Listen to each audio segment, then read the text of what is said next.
నాకు దేవునితో సమానం. మన సంక్రాంతి సెలవులు ఉన్నాయని చెప్పేసి నా కొడుకుని 3 రోజులు హాలిడేకి తీసుకెళ్తే టీవీలో చూసినప్పుడు చాలా బాధగా అనిపించింది.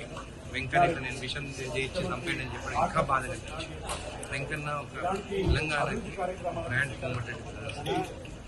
కోమటిరెడ్డి వెంకన్న ఇలాంటి వాక్యాలు మీరు చెప్పినందుకు చాలా బాధపడ్డాను. ఒక శ్రీరామచంద్రుని అంటే కోమటిరెడ్డి వెంకటరెడ్డి గారు ఆయనకు దగ్గర సన్నిహితుడుగా నాకు తెలుసు. ఆయన గురించి శ్రీరామచంద్రుడు ఆయన గురించి ఇట్లా తప్పుడు ప్రచారం చేసి మాత్రము తప్పు అని చెప్పి కూడా నేను అనుకుంటున్నాను.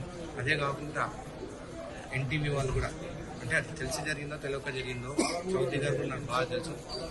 అయితే ఎట్లా జరిగిందో కూడా తెలియదు. సరే ఎంక్వైరీ జరుగుతుంది. ఎంక్వైరీ జరిగినప్పుడు మనకు కొన్ని నిజాలు తెలుస్తున్నాయి.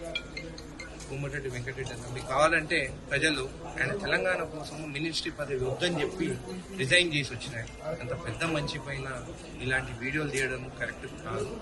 ఒకటే మాటలు చెప్తున్నాను, కోమటిరెడ్డి వెంకన్న ఈ రోజున్న శ్రీరామచంద్ర.